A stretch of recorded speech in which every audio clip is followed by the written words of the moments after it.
It's not a profession, it's a calling. You know, it's a pleasure to serve the country.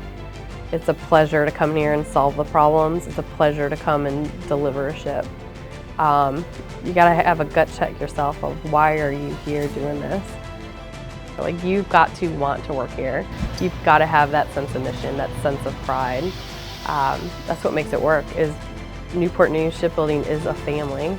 It's a proud family, you know, for one mission, and that's to deliver these great ships.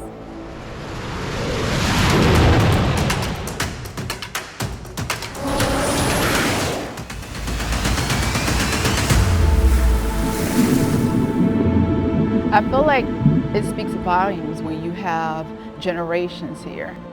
So it's what we do here at Newport News Shipbuilding is amazing and it's extremely vital. And I hope that we can continue this legacy on.